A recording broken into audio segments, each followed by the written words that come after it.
Oberon is laying eggs. On Tuesday she was looking very uncomfortable, wouldn't eat, no interest in food, waddling around, and then in the afternoon she started to dig. I was rather surprised, as she's already laid a clutch a month ago, but Wednesday morning I found her making a real effort at 10 o'clock in the morning, digging in the greenhouse, having chosen the most compacted bit of ground that there was to dig in. She spent 3 hours digging this hole. It's wider at the base, and eventually she can't reach any more ground, any more soil, and that's when she starts laying. She uses her claw to claw out some quite compacted soil, including some stones, and then pushes the soil to one side. Unfortunately, it keeps falling back down. The first egg was laid quite quickly and suddenly. Unfortunately, I missed filming it. And then she had a long rest before she was ready to lay the next, which came about 10 minutes later. She'd been mating frequently with her brothers from when they got out of hibernation in mid-February until May. They chase her, managing to find her from quite some distance away in the garden, and as they catch her, they thump up the back of her shell with the front of their shell, very carefully tucking the head in at the last minute. Eventually she gets fed up and allows them to mate by climbing on their back, balancing on their back legs, and with a little cry of ecstasy at the moment of climax. There's one common opening at the end of their tail where they deposit feces, uric acid and eggs, and in the case of the males they have a penis. And after laying each egg, you can see that she then tries to push them out of the way to make space for the next egg. It's all done by touch and reflex. She can't see what she's doing, but she will explore with her back legs until she is satisfied that there's nothing there and it's ready to deposit the next one. She's a Greek tortoise, and if she was in her native country, the temperature would be very much more consistently hot, and the eggs would just be incubated in the sun. I'm hoping that because she's laying in the greenhouse, there will be much more warmth than there would be outside, but I'm not bothering to dig them up and incubate them indoors. After all, she's mated with her siblings, so they're quite likely to be infertile, but I'm always hopeful.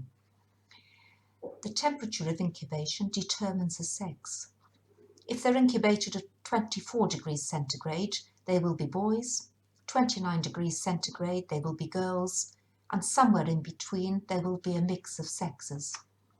I don't want any more boys. Poor Oberon has quite enough to cope with 2 brothers, but if any of them are girls, I'll be very tempted to keep one. Now she's thinking about laying the next one.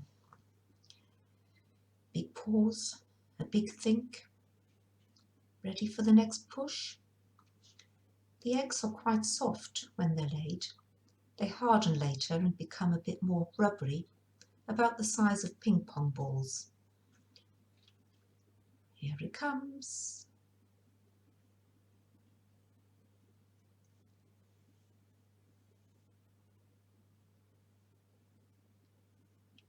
She's a spur-thigh tortoise. You can just see the spur between her cloaca and the right leg.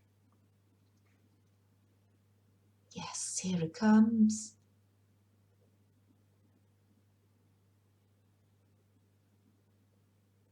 There it is. It landed very neatly between the 4 eggs. The next one was laid quite quickly, number 5. Then number 6 is just about ready to come. She doesn't turn the eggs, unlike a hen's egg. Once they're laid, they're left in position, and they can lay anything between about 6 and 12 in each clutch.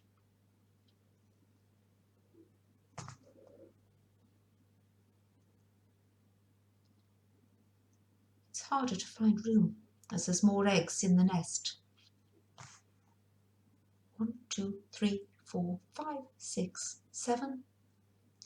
Just room for one more over on the right.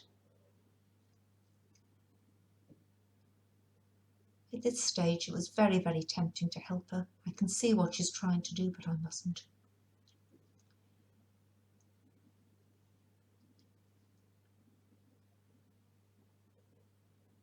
It's like one of those games of squares where you have to move one out of the way to make room for the next. Right, ready for the last and the 8th egg. There it is.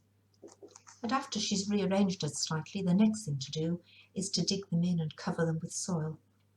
Again, her back legs are used. Reflexes are amazing.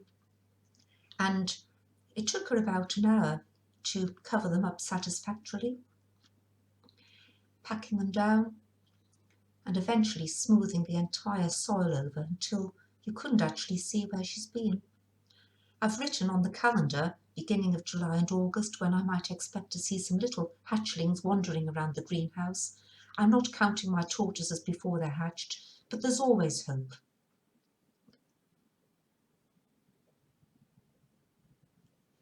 The end.